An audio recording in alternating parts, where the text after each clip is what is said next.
Un jour, l'âne d'un fermier est tombé dans un puits. L'animal a lancé ses « ah » pendant des heures. Et le fermier n'en pouvait plus. Finalement, comme l'animal était vieux et que le puits devait disparaître de toute façon, le fermier a demandé à ses voisins de venir l'aider pour enterrer l'âne et le puits. Quand l'âne a réalisé ce qui se produisait, il se mit à crier terriblement. Puis, à la stupéfaction de tous, il s'est tué. Quelques pelletées plus tard, le fermier, qui a regardé dans le fond du puits, a été étonné de voir qu'à chaque pelletée de terre qui tombait sur lui, l'âne se secouait et enlevait la terre de son dos et montait dessus. Si bien que peu de temps après, il y eut assez de terre dans le puits pour que l'âne puisse sortir et recommencer à trotter. J'ai trouvé cette histoire-là intéressante et je voulais l'appliquer à nous. Je voulais l'appliquer au passage qu'on va regarder ensemble ce matin. Parce que cette histoire-là peut s'appliquer à nous en tant que chrétiens. Bien, pas parce qu'on est des ânes, là, mais vous allez voir pourquoi. C'est parce que je réalise qu'on a de la difficulté à vivre notre vie chrétienne. Très souvent, on a de la difficulté à vivre notre vie chrétienne et on ne sait pas trop pourquoi. Puis quand on s'arrête à regarder à ça, bien, on réalise que finalement, c'est parce qu'on la laisse se faire enterrer par les difficultés de la vie, par les soucis du quotidien et aussi par un manque de motivation. Et quand ça arrive, bien, on se décourage. On se décourage parce qu'on ne sait pas s'en sortir, on ne sait pas comment s'en sortir, puis là, on dit au Seigneur, « Seigneur, est-ce que je vais finir par être content de ma vie chrétienne? Il me semble que je tourne en rond. » On peut se décourager, mais vous savez, ce n'est pas en se plaignant qu'on va changer les choses. Agissons pas comme un âne. Alors, on va voir ce matin que pour avoir une vie chrétienne épanouie, on doit, au lieu de laisser nos difficultés et le découragement nous enterrer, on doit se secouer et persévérer pour en sortir. Ouvrons la parole de Dieu ensemble dans Acte 2.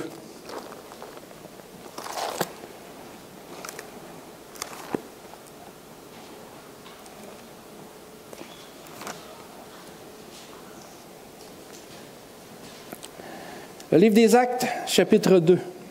On va lire, pour le contexte, les versets 41 à 47. Acte 2, 41. Ceux qui acceptèrent sa parole furent baptisés, et en ce jour-là, le nombre des disciples augmenta d'environ 3000 âmes. Ils persévéraient dans l'enseignement des apôtres, dans la communion fraternelle, dans la fraction du pain, dans les prières. La crainte s'empara de chacun d'eux et il se faisait beaucoup de prodiges et de miracles par les apôtres. Tous ceux qui croyaient étaient dans le même lieu et ils avaient tout en commun. Ils vendaient leurs propriétés et leurs biens et ils en partageaient le produit entre tous, selon les besoins de chacun. Ils étaient chaque jour tous ensemble assidus au temple. Ils rompaient le pain dans les maisons et prenaient leur nourriture avec joie et simplicité de cœur, louant Dieu et trouvant grâce auprès de tout le peuple. Et le Seigneur ajoutait chaque jour à l'Église ceux qui étaient sauvés. Quand on lit ça puis qu'on voit l'amour fraternel qu'ils semblaient avoir, qu'ils avaient, le partage, l'entraide et la joie que les chrétiens de cette époque-là, au 1er siècle, avaient tous ensemble, mais aussi le témoignage, parce qu'on voit que tout ça faisait que c'était comme une effervescence, là, puis le Seigneur ajoutait chaque jour à l'Église ceux qui étaient sauvés. Les chrétiens vivaient tellement une foi intense là, que c'était un témoignage en soi. Donc, quand on regarde tout ça, on peut tout de même avoir le goût de dire « Wow, c'est donc bien beau, hein? J'aurais aimé ça, moi, être un chrétien puis vivre à cette époque-là.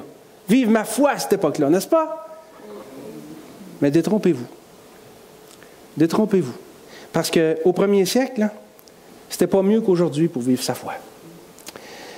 Parce que le Nouveau Testament, on ne va pas voir toutes les références, mais le Nouveau Testament nous montre que certains chrétiens aussi tombaient dans le péché à ce moment-là. D'autres voulaient vivre avec le meilleur des deux mondes. Vous savez, un pied dans la vie chrétienne, un pied dans le monde. Et même, il y a une recommandation, fuis les passions de la jeunesse. Certains se sont fait reprocher d'être ni froids ni bouillants. D'autres avaient abandonné leur premier amour pour le Seigneur. Dans certaines églises locales, même, il y avait de l'immoralité ou du légalisme. Il y avait des faux docteurs qui essayaient de pervertir la vérité. Et en plus de ça, ce qu'on n'a pas au Québec, pas encore, c'est que les chrétiens du premier siècle étaient persécutés pour leur foi. Alors, est-ce que vous pensez qu'ils étaient dans de meilleures conditions? Est-ce que vous pensez que c'était plus facile pour eux de vivre leur vie chrétienne que nous aujourd'hui? Non, absolument pas. Et ça a été comme ça, pas seulement qu'au premier siècle, mais depuis plus de 20 siècles. Alors, allons pas croire que c'était plus facile d'être chrétien dans le passé ou ailleurs qu'ici et maintenant, parce que ce n'est pas vrai. On est confrontés tous aux mêmes réalités. Pour avoir une vie chrétienne épanouie ou en santé, ce n'est pas une question d'époque ou de circonstances, mais c'est une question de persévérance. De persévérance, parce que la vie chrétienne, ce n'est pas un terrain de jeu, mais un champ de bataille. Alors, il faut persévérer. Donc, quel était le secret de la persévérance des chrétiens dont on vient de lire? Le verset 42 nous dit qu'ils persévéraient. Je veux dire, quel était le secret de ces chrétiens-là? C'est qu'ils persévéraient. Le verset 42 nous dit « Ils persévéraient dans l'enseignement des apôtres, dans la communion fraternelle, dans la fraction du pain et dans les prières. » La persévérance. C'est un grand mot. Je méditais ça hier, puis je me suis dit, c'est quoi la persévérance? Alors j'ai regardé dans le dictionnaire français en ligne. La définition est celle-ci. Persévérer, c'est persister, demeurer ferme et constant dans un même sentiment, dans une même manière d'être ou d'agir, dans une résolution. Alors, la persévérance implique des efforts assidus et constants. Pardon. Alors, si je veux cesser de me morfondre et d'être découragé parce que je suis insatisfait de ma vie chrétienne, bien, je vais devoir me prendre en main. Je vais devoir me secouer et être déterminé à faire ce qu'il faut pour m'en sortir. Parce que sinon, je vais laisser ma vie chrétienne se laisser se faire enterrer, puis je vais constamment vivre dans le regret. Est-ce que c'est ce que je veux? Est-ce que c'est ce que vous voulez? Vous savez, on vit tous des moments où on est insatisfait de notre vie chrétienne. Et ce qui est encore plus dramatique, c'est les chrétiens qui sont constamment insatisfaits de leur vie chrétienne. Mais laissez-moi vous dire ce matin que j'aimerais vous encourager, que j'aimerais vous montrer qu'il y a de l'espoir. Parce qu'on n'est pas obligé de rester comme ça. La vie chrétienne, là, est faite pour être joyeuse. Elle est faite pour être vécue avec sérénité, avec joie, avec contentement, malgré toutes les circonstances. Et ce n'est pas toujours évident d'y arriver, mais c'est possible. Et c'est de ça que j'aimerais vous parler ce matin. Et ça concerne tout le monde parce que on ne devrait jamais être pleinement satisfait de notre vie chrétienne. Et là, quand je dis on ne devrait jamais être pleinement satisfait, je ne parle pas en termes de légalisme ou de fanatisme religieux ou de formalisme religieux. Ce n'est pas de ça qu'il s'agit. La vie chrétienne, c'est beaucoup plus que ça. Et on doit la vivre avec joie. Et on ne peut pas jamais en être pleinement satisfait. Oui, on peut en être satisfait. Je veux dire, il ne faut pas tomber dans l'autre extrême non plus, là. Mais ce que je veux dire, c'est qu'on a toujours à s'améliorer parce qu'aucun d'entre nous n'est encore parvenu à la stature parfaite de Christ. N'est-ce pas? Aucun d'entre nous n'est encore là. Et c'est ce qu'on vise. Un jour, on va l'être. Mais présentement, on a à combattre jusqu'à la fin. Alors, on est tous appelés à persévérer. Toute la gang. Et ce qu'il y a de positif là-dedans, savez-vous quoi? C'est qu'on ne peut que s'améliorer. Alors, c'est avantageux, ça. Vous savez, quand on fait quelque chose et on ne peut pas s'améliorer, puis on est rendu au bout, bien, ça peut venir plate. Mais là, on ne peut que s'améliorer dans notre vie chrétienne. Toujours aller de mieux en mieux, en marchant de plus en plus près du Seigneur. Donc, encourageons-nous ce matin et regardons ensemble, par l'exemple qu'on va voir des chrétiens dont il est question ici dans Acte 2, dans quoi la parole de Dieu nous dit de persévérer exactement pour y arriver.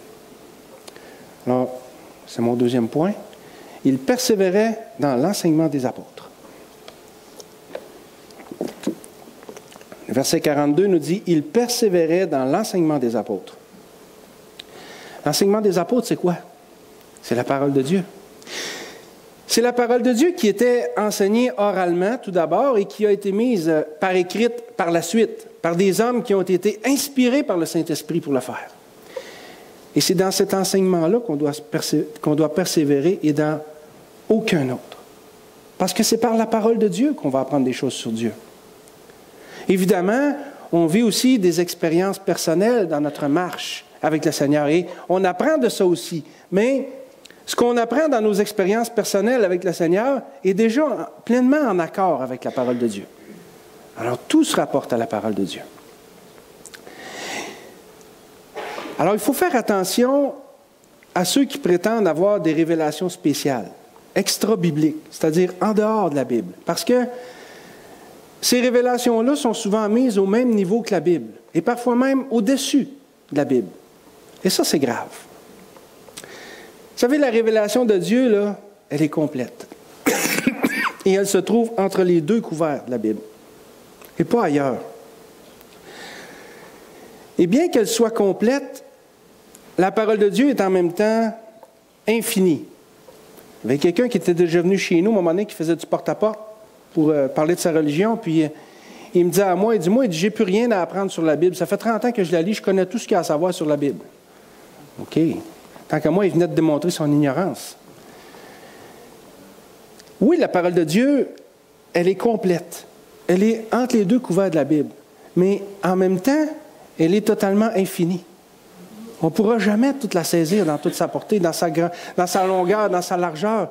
On a toujours... Écoutez, il y a des gens... Il y a un de mes amis, il a 3 doctorats en théologie, puis il apprend encore. La parole de Dieu est infinie.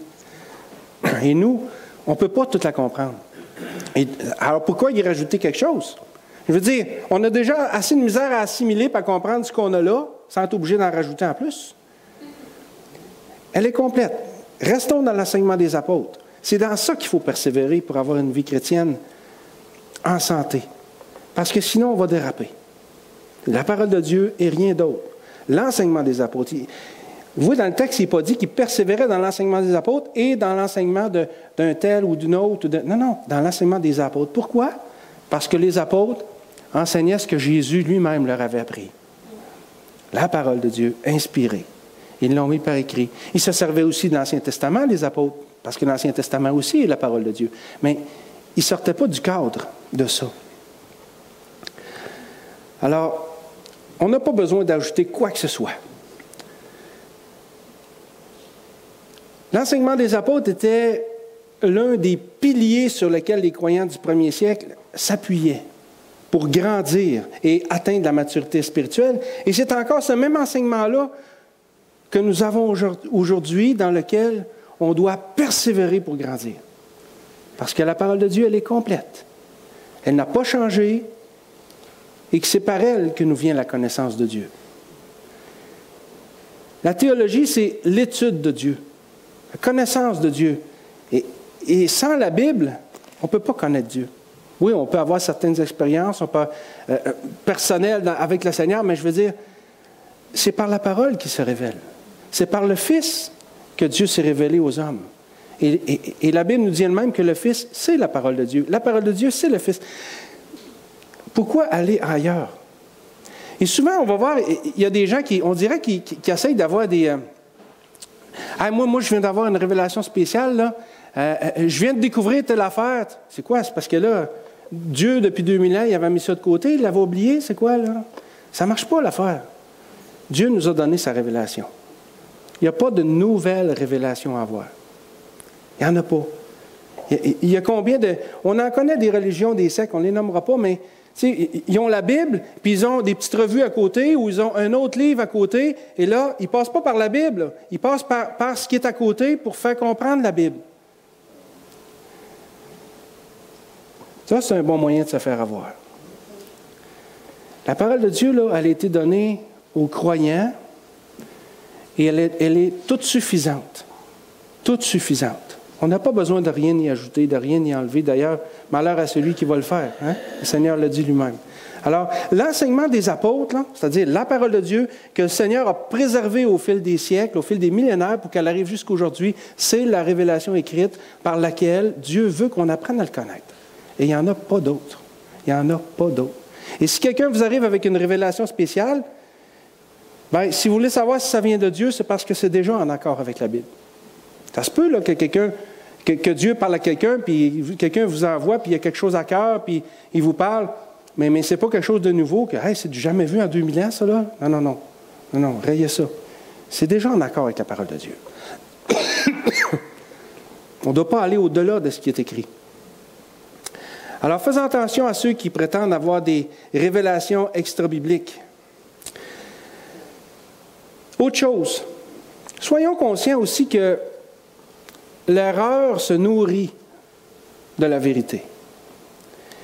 L'erreur se nourrit de la vérité. Alors, faisons attention à l'enseignement, à la source de l'enseignement qu'on reçoit. Vous savez, il y a des livres là, qui vont parler d'ésotérisme, par exemple, ou de n'importe quel sujet, puis ils vont citer des versets bibliques. Ce n'est pas parce qu'ils citent des versets bibliques que c'est nécessairement la vérité qu'ils disent, là. Satan, là, il connaît la parole de Dieu. Là. Il est capable de jouer avec tant qu'il veut, là, pour manipuler les chrétiens, pour amener les gens dans l'erreur. Faisons attention. Les sites Internet, écoutez, c'est quelque chose de bien, qu'on peut faire de belles choses avec ça, des choses grandement utiles, mais ça peut être tellement pernicieux en même temps.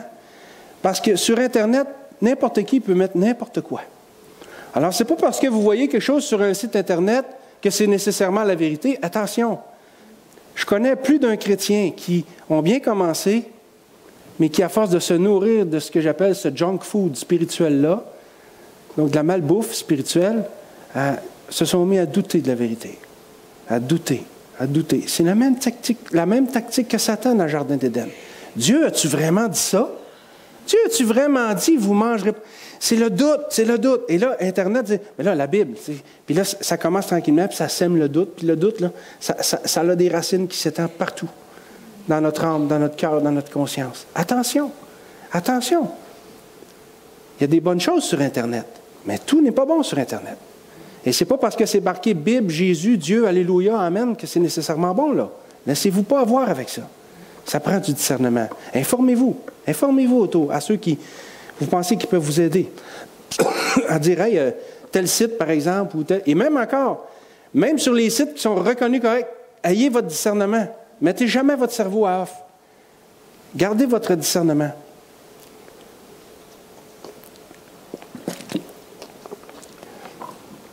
Donc, les livres, les sites Internet, des personnes aussi des faux docteurs, des faux enseignants, des faux prophètes qui peuvent citer certains versets bibliques totalement hors contexte ou d'une façon tordue, juste pour arriver à leur fin. Il faut faire attention à ça. Il faut persévérer dans l'enseignement des apôtres, c'est-à-dire dans la parole de Dieu, parce que c'est ça la vérité. Et il n'y en a pas deux, il y en a une vérité. Il y a des gens qui ça dérange. Des autres, vous autres les chrétiens, vous prétendez avoir juste une vérité, comme si vous étiez les seuls à être... Oui, absolument. Il y a juste une vérité. Il n'y en a pas deux, il n'y en a pas 10, il n'y en a pas 20, il y en a une. Et c'est ça. Bien, ils n'ont pas peur de l'affirmer. Il n'y en a pas d'autre.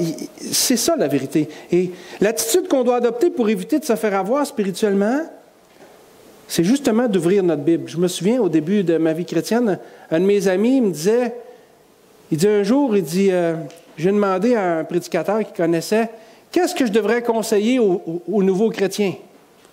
Il y avait le prédicateur, il avait répondu, dis-leur de lire leur Bible. C'est simple de même. Dis-leur de lire leur Bible. Et vous savez, cette attitude-là, c'est l'attitude des Béréens. Vous connaissez les Béréens, j'en ai déjà parlé, dans Actes 17, 11. La parole de Dieu nous dit que ces Juifs avaient des sentiments plus nobles que ceux de Thessalonique. Ils reçurent la parole avec beaucoup d'empressement et ils examinaient chaque jour les Écritures pour voir si ce qu'on leur disait était exact. Wow! Quelle diligence! Quelle maturité! C'est dans la parole de Dieu qu'il faut aller pour découvrir des choses sur Dieu. pour découvrir la vérité, pour ne pas se faire avoir. Écoutez, l'apôtre Paul aurait pu s'offusquer de ça. Il aurait pu s'offusquer de ça puis dire, écoutez, non, vous n'avez pas besoin de regarder dans l'Ancien Testament que vous avez déjà, puis bon, il ne l'appelait pas l'Ancien Testament, mais il y avait déjà certaines Écritures, et il y avait déjà d'autres apôtres qui enseignaient des choses, et Paul aurait pu dire, arrêtez de le vérifier ailleurs, là, je suis quand même l'apôtre Paul. Non, il a dit, c'est noble. Vérifiez dans les Écritures. Vérifiez dans les Écritures. Celui qui va vous dire ou celui qui va prétendre, non, laissez faire les autres, c'est moi. Moi, je l'ai l'affaire. Moi, je l'ai. Ouf, attention à ça. J'en regardais un il y a 2-3 semaines sur Internet, puis il est en train de prêcher, puis il disait, Dieu me parle. Oui, ça... Écoutez, c'est des clowns. Arrêtez ça. Laissez-vous pas avoir avec ça, mes amis. Ça fait du dommage. Persévérons dans l'enseignement des apôtres, dans la parole de Dieu. C'est dans ça qu'on doit persévérer pour avoir une vie chrétienne en santé. Et persévérer, comme on a vu, ça veut dire demeurer ferme et constant. Donc, c'est là que ça commence. Mais, le verset nous dit aussi qu'il persévérait dans la communion fraternelle. On ne pourra jamais assez dire l'importance de la communion fraternelle dans la vie chrétienne. Regardez les versets 46 et 47. Ils étaient chaque jour tous ensemble assidus au temple. Ils rompaient le pain dans les maisons et prenaient leur nourriture avec joie et simplicité de cœur, louant Dieu et trouvant grâce auprès de tout le peuple. Et le Seigneur ajoutait chaque jour à l'Église ceux qui étaient sauvés. Ces chrétiens-là étaient heureux d'être ensemble. Et leur joie était tellement palpable que des gens se convertissaient. Regardez la fin du verset 47. Et le Seigneur ajoutait chaque jour à l'Église ceux qui étaient sauvés. C'est quand même extraordinaire, ça. Avez-vous de la joie dans votre vie chrétienne? Pardonnez-moi. Laissez-moi vous poser quelques questions. Est-ce que votre vie chrétienne est plate? Avez-vous l'impression que votre vie chrétienne est plate? Est-ce que vous avez perdu le goût de servir le Seigneur? À l'Église, dans les camps, ou peu importe. Ça vous arrive-tu d'être gêné que les gens sachent que vous êtes chrétien? Au travail, à l'école, au centre d'achat, peu importe. Avez-vous l'impression, des fois, que vous avez perdu votre premier amour pour le Seigneur? Vous savez, là, quand on se rappelle, on se retourne en arrière parfois quelques années, puis qu'on regarde les débuts de notre conversion, là, puis certains d'entre nous, des fois, on dit « Hey, c'est vrai qu'on était joyeux, on avait de la facilité à témoigner même. On n'était même pas sages quand on le faisait, mais c'était comme on parlait du Seigneur à tout le monde, on était joyeux. » On dirait qu'avec le temps, ça s'estompe. Hein? Ça vous manque-tu? Est-ce que vous avez l'impression, et même quand je dis s'estompe, je veux dire aller jusqu'à s'éteindre presque totalement. Est-ce que vous avez l'impression d'avoir perdu votre premier amour pour le Seigneur, votre enthousiasme? Est-ce que vous êtes nostalgique de l'époque où vous aviez peut-être de la facilité à parler du Seigneur? Ah, moi, je me souviens à telle époque où il y a 2 ans, il me semble que l'année passée, c'était plus facile. Vous savez, si vous pouvez répondre oui à n'importe quelle des questions que je viens de poser, je peux vous dire sans l'ombre d'un doute que vous manquez de communion fraternelle. Ah, il peut y avoir d'autres raisons avec ça, mais la communion fraternelle est en cause, c'est certain. Parce que, qu'on le veuille ou non, là, le Saint-Esprit qui habite en nous attire les uns les autres pour qu'on soit ensemble. Et ça nous donne une joie. Ça nous revitalise. Vous savez, quand on est ensemble, les chrétiens, là, c'est là qu'on peut parler du Seigneur. J'ai déjà, moi, essayé de parler du Seigneur à l'usine. C'était pas évident. Il fallait que je me prenne d'avance, il fallait que je prie, puis je shakeais, puis je me forçais à le faire. Puis... Mais vous savez, quand on est entre chrétiens, ça coule tout seul. Puis ça nous fait du bien, puis on sort, puis on dit, on a donc bien passé une belle soirée, on a donc bien passé un bon temps. Ou bien là, on appelle un frère, une sœur, puis on lui parle de ce qu'on vit, ou on rencontre, on va prendre un café avec quelqu'un, puis là, on parle de nos difficultés, on pleure ensemble, ou on dit « Hey, tu sais, là, ma voisine, je te parlais, là, ouais, tu sais, elle va venir à l'église. » On est capable de s'encourager ensemble. On a besoin de communion fraternelle. Ça nous revitalise. On a besoin d'être ensemble parce que le Saint-Esprit qui nous unit, nous attire les uns avec les autres pour qu'on vive ce qu'on a à vivre ensemble dans notre vie chrétienne. Et si on s'isole, on en a parlé la semaine passée dans le message, si on s'isole, on devient comme un tison qu'on retire du feu. Il noircit, il se refroidit et il finit par s'éteindre. On a besoin d'être ensemble.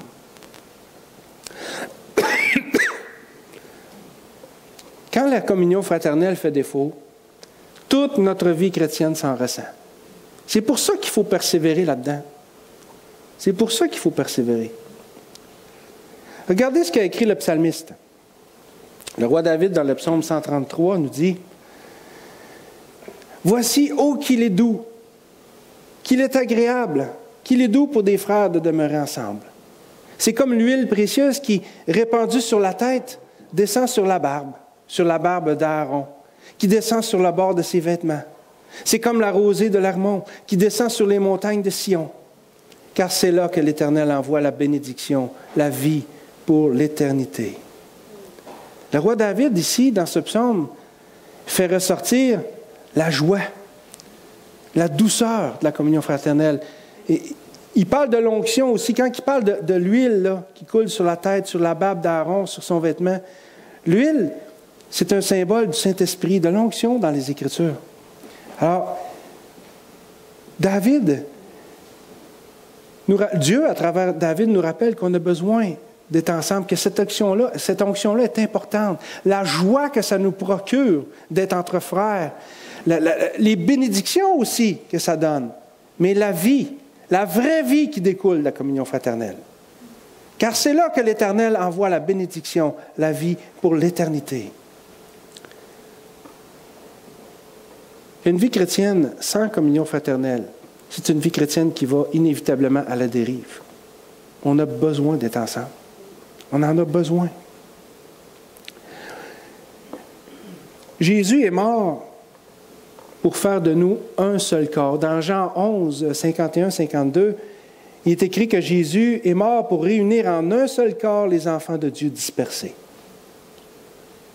Il est mort pour nous réunir parce qu'on était dispersés. Pour réunir en un seul corps les enfants de Dieu dispersés. Pardon. Alors, si on se prive de la communion fraternelle, c'est d'une partie de nous-mêmes qu'on se prive. Et c'est sûr que quelque chose ne va pas dans ce temps-là. Ça m'est arrivé à quelques fois que des chrétiens me disent qu'eux, ils étaient mieux tout seuls. Qu'ils n'avaient pas besoin des autres, que la communion fraternelle, ce n'était pas pour eux. Regardez ce que la Bible répond à ça.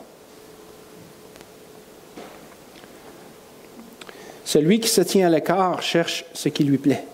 Il s'irrite contre tout ce qui est sage. C'est pas normal qu'un chrétien n'éprouve pas le besoin de se rassembler avec d'autres chrétiens.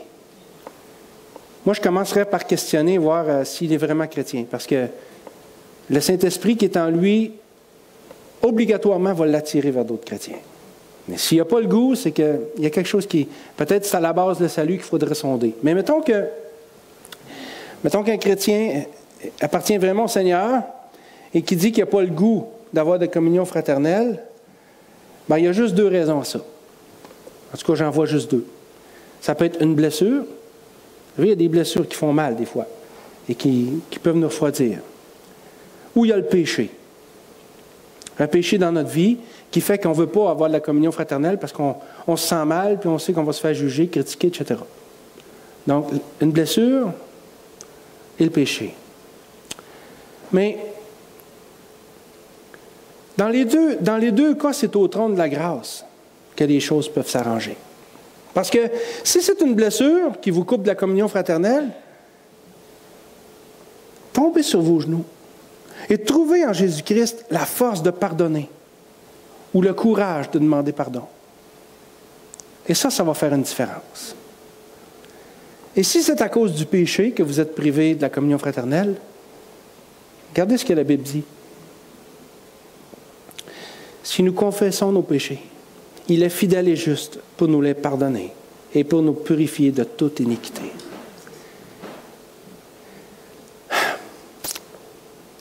Un péché qu'on a dans notre vie, là, plus qu'on le laisse prendre de place, plus qu'on le laisse s'affermir, plus qu'on a de la misère à le mettre dehors. C'est pas toujours facile. C'est pas toujours facile. Mais la parole de Dieu nous dit que si on confesse ce péché-là, le Seigneur est fidèle et juste pour nous le pardonner. Ça devrait être un encouragement pour nous autres. Oui, c'est dur, mais c'est bien plus dur de traîner un péché que de le confesser puis de l'abandonner. Bon, c'est dur à faire sur le moment, là, sur le coup. Là. Ça demande des fois toute notre change, comme on dit, mais après, on se sent tellement libéré. Là. Revenez en communion avec le corps de Christ si vous vous en êtes éloigné. Peu importe ce qui vous en empêche, blessure, péché, dans les deux cas, allez au pied du trône de la grâce et trouvez dans le Seigneur Jésus tout ce dont vous aurez besoin pour continuer à avancer, pour revenir en communion. C'est important. Frères et sœurs, on a besoin les uns des autres pour que notre vie chrétienne soit en santé. On en a besoin. Trouvons les moyens pour l'obtenir. Et vous savez, la communion fraternelle, là, c'est pas seulement à l'Église, là. Des fois, on a tendance à penser ça, communion fraternelle, oui, dimanche matin, mercredi soir. Mais c'est bien plus que ça. C'est bien plus que ça. Des fois, ça peut arriver qu'on ne puisse pas venir à l'Église. Bon, il y a le travail, on a les obligations familiales, il peut y avoir toutes sortes de choses. T'sais.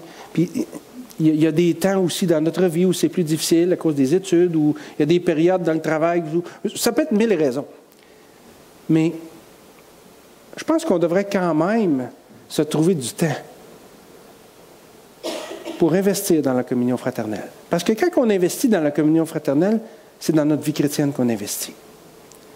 Et vous savez, des fois, vous dites, bon, mais là, ça fait un petit bout de temps que je ne suis pas allé à l'église, je n'ai pas vu mes frères, je n'ai pas vu mes sœurs, mais c'est quoi, je vais aller voir chez eux. Ou je vais les appeler qui viennent chez nous. Hey, ça te tente-tu d'aller prendre un café? Ça te tente-tu d'aller prendre une marche? Ça te tente-tu d'aller souper? Ou bien non, hey, qu'est-ce que tu manges pour souper? Hey, moi, j'aime ça de la pizza, m'en va souper chez vous ce soir. Ce que je veux dire, c'est que trouvons-nous des moyens, trouvons-nous des temps pour avoir de la communion fraternelle. On en a tellement besoin ensemble. Tellement. Puis c'est pas obligé d'être compliqué, là. Écoute, quand il commence à faire beau, là, « Hey, ma sœur, viendras-tu, on va aller prendre une marche ensemble? » Puis, hein? Je sais pas, moi, trouvez quelque chose. Ça fait-tu longtemps que vous n'avez pas invité un frère, une sœur, une famille de l'Assemblée à aller manger chez vous? Ou aller prendre un café? Faites-le. Qu'est-ce qui vous empêche? « Oh, mais lui, je ne le connais pas bien. Ben, ça va être une belle occasion pour l'apprendre à le connaître. » Il faut oser des fois. On est surpris de où est-ce que ça peut déboucher. Ouais, mais là, ça fait longtemps que je ne suis pas allé, je me sens un peu mal. Ouais. Mais plus tu vas attendre, pire ça va être. Vas-y. Vas-y. On a besoin les uns des autres. On a besoin des uns des autres. David, dans le psaume 133, nous dit « Oh! Oh! » Puis oui, ça commence par « Oh! » C'est comme un soupir. Ça sort de son cœur, là, ça sort de son fond, comme on dirait. Là. Oh! Qu'il est agréable, qu'il est doux pour des frères de demeurer ensemble. Le « Oh! » on pourrait mettre entre parenthèses, c'est donc bien vrai. Hein? C'est quand on le vit qu'on s'en rend compte. Puis quand on commence à arrêter de le vivre, bien, ça nous manque, là, mais à un moment donné, on dirait qu'on s'endurcit. Plus ça va, moins qu'on en a besoin, moins qu'on le fait. Puis là, après ça, ça va mal dans notre vie chrétienne, il nous manque de quoi, puis on ne sait plus quoi. Regardez la communion fraternelle. Il y a un paquet d'affaires dans notre vie chrétienne qui est lié à la communion fraternelle. On en a besoin. Je ne reviendrai pas sur l'expression les uns les autres, on en a parlé la semaine passée, mais la communion fraternelle, c'est quelque chose sur laquelle notre vie chrétienne doit être basée. On doit y persévérer. En tout cas, les premiers chrétiens, eux autres, ceux qui nous est parlé dans Acte 2, ils persévéraient malgré même les pires persécutions. Vous savez, « Ah ouais, mais j'ai pas le temps, ou c'est dur, ou il y a ci, ou il y a ça, ou il y a ci. » Hey, ils étaient persécutés, eux autres. Puis ils trouvaient un moyen de le faire. Puis ça les rendait tellement joyeux que le témoignage que ça faisait, c'est que les gens se convertissaient autour. Ils disaient, ils ne sont pas normaux, ce monde-là. On a besoin de communion fraternelle. Vivons notre vie chrétienne ensemble, pas de façon isolée. Si on s'isole, là, c'est le début de la fin. Le texte nous dit aussi qu'il persévérait dans la fraction du pain. C'est un autre aspect important de la vie chrétienne dans lequel ces gens-là persévéraient, la fraction du pain, c'est-à-dire le repas du Seigneur, des fois appelé la Seine ou la communion. Il y a beaucoup de chrétiens qui voient le repas du Seigneur comme un acte religieux. Je trouve ça triste. Parce que si vous voyez le repas du Seigneur comme un acte religieux, c'est ça que vous n'avez pas compris qu'est-ce que c'est. Soit que vous avez besoin d'y assister pour vous réchauffer, parce que le repas du Seigneur, là, c'est un temps qu'on met à part pour adorer notre Sauveur. On contemple Jésus-Christ sur la croix. On regarde ce qu'il a fait pour nous. On s'en rappelle. Puis ça nous porte à l'adoration. Moi, je ne vois pas qu'est-ce qu'il y a de religieux là-dedans. Ces gens-là, là, ils étaient chaque jour assidus au temple. Ils le faisaient chaque jour. Bon, on peut le faire une fois par semaine, 2 fois par mois, 3 fois par année, peu importe. Mais il faut le faire. Puis quand on le fait, là, il faut le faire avec la bonne intention. De dire, je prends ce temps-là à part, puis je me souviens de ce que le Fils de Dieu a fait pour moi sur la croix. Et ça, pour moi, dans ma vie chrétienne, ça a toujours été un reset. J'ai une affection particulière pour le repas du Seigneur. Dans l'église d'où je viens, on le faisait à toutes les semaines. Et j'ai appris à découvrir des aspects de mon Seigneur. Ça m'aide à approfondir ma relation avec lui. Dans la méditation que d'autres frères apportaient, etc.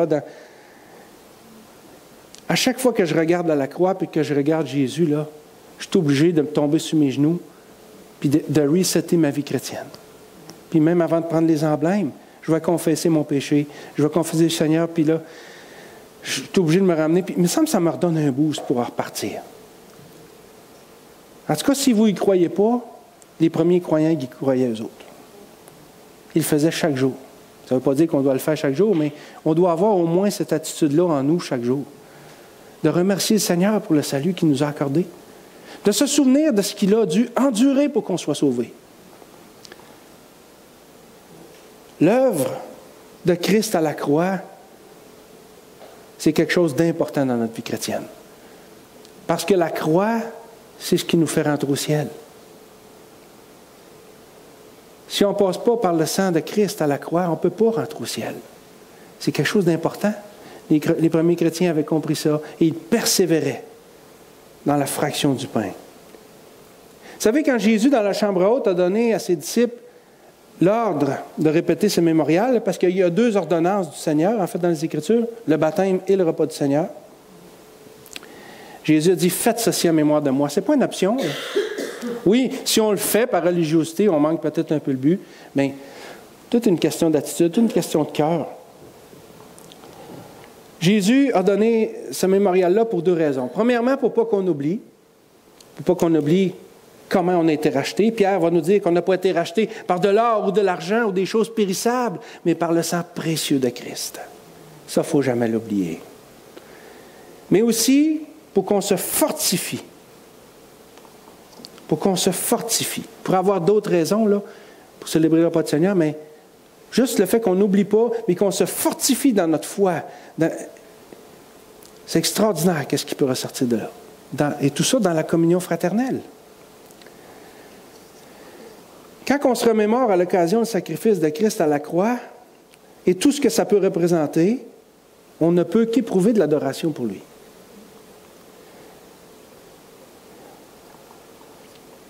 Ce que le Sauveur a fait, oublions-le pas. Puis fortifions-nous là-dedans parce que ce qu'il a fait, c'est pour nous qu'il l'a fait personnellement.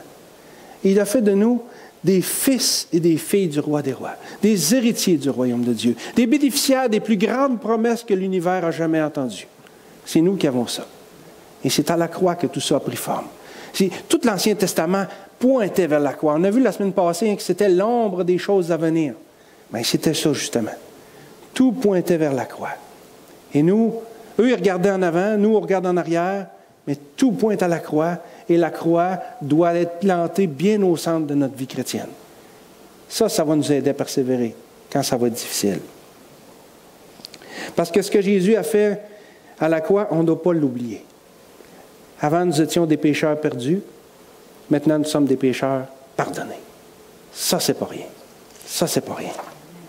À cause de ce que Jésus a fait à la croix, tous ceux qui se repentent devant lui, d'un cœur sincère et qui font de lui le sauveur de leur âme et le Seigneur de leur vie, sont assurés d'avoir la vie éternelle. Hey, c'est pas rien, ça.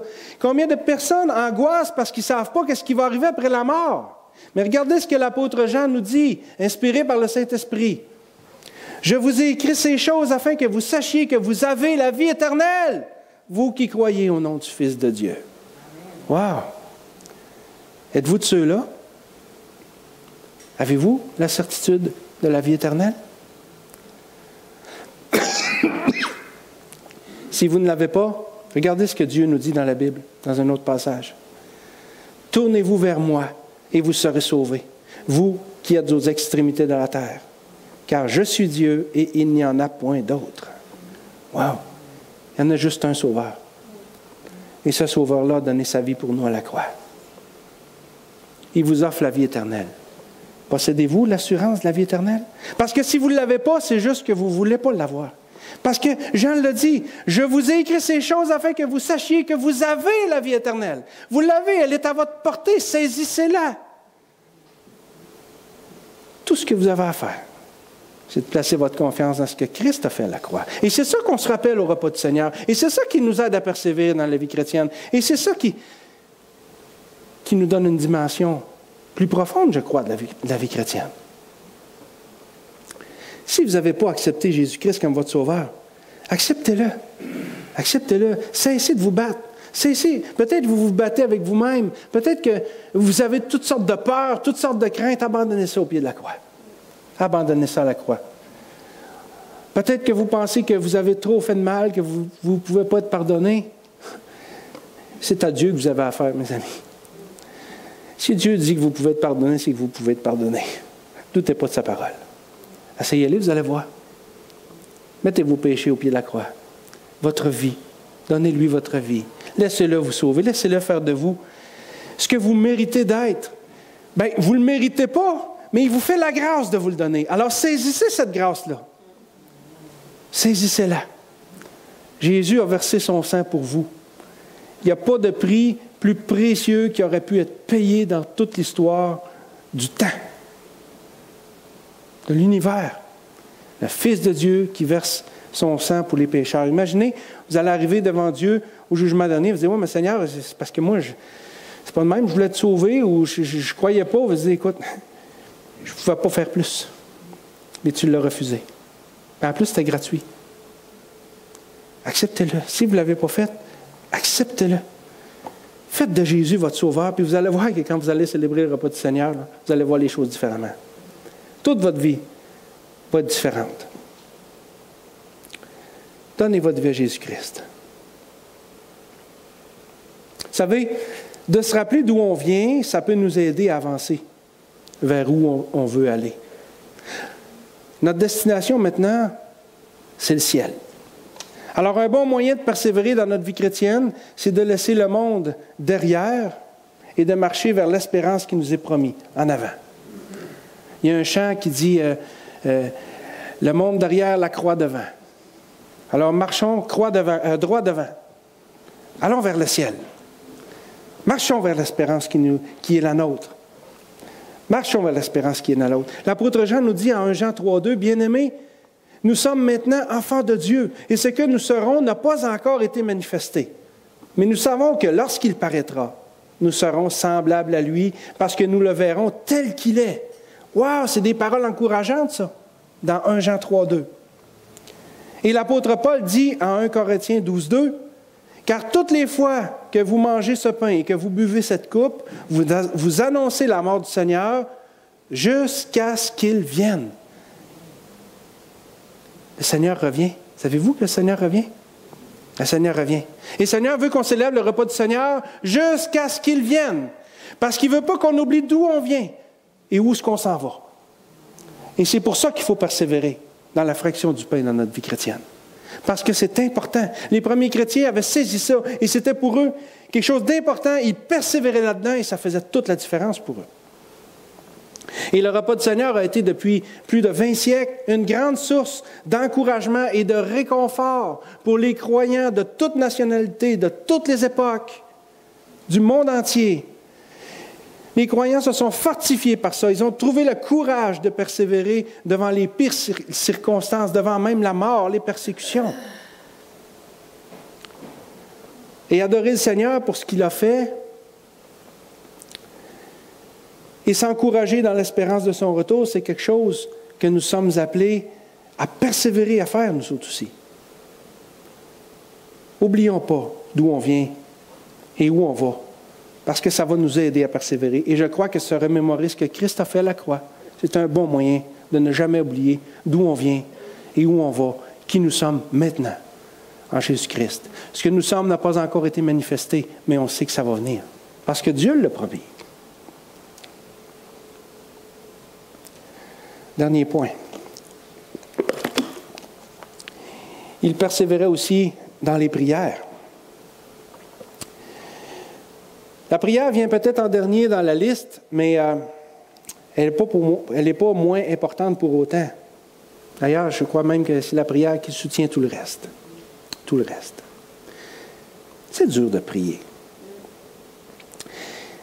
C'est dur de prier parce que prier, c'est un acte spirituel et par nature, nous sommes charnels. Alors, c'est pour ça que c'est difficile. Mais la prière fait toute la différence dans la vie chrétienne. Il faut apprendre à l'établir, à la développer et à l'entretenir. Parce que la prière, c'est de toute importance. On parle à Dieu par la prière. Oui, Dieu voit dans nos cœurs, il voit dans nos pensées, mais imaginez qu'on dise à quelqu'un, ma femme me dit, mais Tony, tu ne me parles pas. Mais non, mais tu sais ce que je pense, tu es habitué, là, tu me connais, là. Oui, mais je veux que tu me parles. Ah, ça ne me tente pas. Des fois, c'est un peu comme ça qu'on agit avec Dieu. Apprenons à avoir du contentement, de la joie dans la prière. Il y a peut-être des stéréotypes de la prière qui nous empêchent de s'adonner à ça librement. Est-ce que c'est dur? Oui, c'est dur absolument. C'est un combat, la prière. Mais ça s'apprend. Ouais, mais là, j'ai pas le goût, moi, là, de prier 2 heures par jour. Qu'est-ce qui dit que tu dois prier 2 heures par jour? Commence. Prends un temps. Prends un temps. Moi, le matin, je me lève, là, puis les 3 premières minutes, là, je me mets, on a tous des téléphones intelligents, je me mets 3 minutes, là, puis tiens, je vais prier un matin. Bon, je ne sais pas quoi dire, moi. Mais fais-toi une liste de prières. Puis ça, là, on commence de même, là, puis 3 minutes, ça devient 5 minutes, puis à un moment donné, hey, ça fait 10 minutes que je prie, il faut que je me dépêche, moi. Puis, mais ce que je veux dire, c'est que on prend goût à ça. On prend goût à ça. La prière devient quelque chose qui, à un moment donné, là, au début, c'est dur, mais plus ça va, plus ça devient comme un besoin. Puis, on a des temps de prière, là, des fois, là, quand on se rassemble, quelques chrétiens ensemble, qui peuvent être tellement bénissants, peuvent tellement nous faire du bien que, wow, on a l'impression d'être dans le ciel.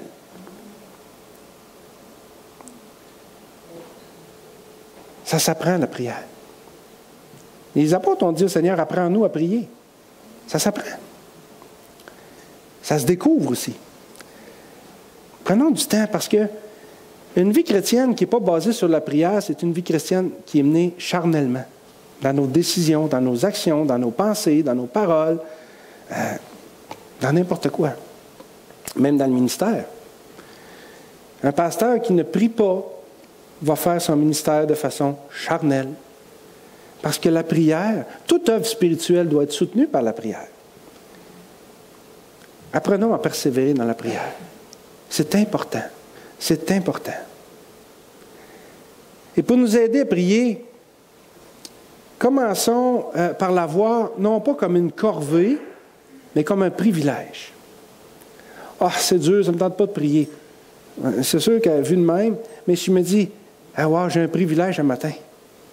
L'auteur de l'Épître aux Hébreux, au chapitre 4, au verset 16, nous dit, « Approchons-nous donc avec assurance du trône de la grâce, afin d'obtenir miséricorde et de trouver grâce pour être secourus dans nos besoins. Hey, je connais Dieu personnellement et je peux m'approcher de lui pour trouver grâce, pour être secouru dans mes besoins, pour trouver miséricorde. Hey, c'est extraordinaire ça. Le Dieu de l'univers, qui est la personne la plus importante qui soit, est toujours là, prêt à m'entendre n'importe quelle heure du jour et de la nuit, puis pendant tout le temps que je veux. Hey, c'est-tu pas extraordinaire, ça? Essayez de faire ça avec un politicien ou avec un chanteur ou un acteur de cinéma. Mais le grand Dieu des cieux, lui, il est là, accessible. C'est le personnage le plus grand, le plus important qui soit. Et on a un libre accès. C'est pour ça que l'auteur de l'Épître aux Hébreux nous dit, approchons-nous donc. Le donc, là, étant donné qu'on a cet accès-là, profitons-en. Allons-y. Trouvons ce qu'on a besoin dans la présence de Dieu. Secouons-nous, frères et sœurs. Secouons-nous comme l'âne au début dans mon histoire. Secouons-nous et faisons de la prière un élément essentiel qui va nous aider à monter vers le ciel. Prier, ça s'apprend, puis quand on le fait avec d'autres, en communion fraternelle, ça prend aussi une autre dimension. C'est tellement bon. Mais pour demeurer ferme et constant dans la prière, il faut commencer à avancer petit à petit. Mettez-vous au défi devant Dieu aujourd'hui. Je vous lance l'idée. Mettez-vous vous-même au défi devant Dieu aujourd'hui de commencer à prier 2 minutes par jour. Dites-vous là, toute la semaine, entre 4h et 4h32 du matin, non, il faut attendre d'être réveillé là. Toute la semaine, donnez-vous, dites, écoute, je me mets une alarme, un chronomètre, là, 2 minutes, je vais prier. Je vous garantis qu'à la fin de la semaine, là, votre 2 minutes va facilement être passé à 5 et plus. Essayez-les, mettez-vous au défi. Puis écrivez-vous des requêtes de prière. On en a dans le bulletin. Il y a les requêtes de la semaine. Puis, savez-vous quoi? Quand on prie pour les autres, là, on dirait là, qu'on a une énergie qui nous donne davantage de gaz pour continuer à avancer.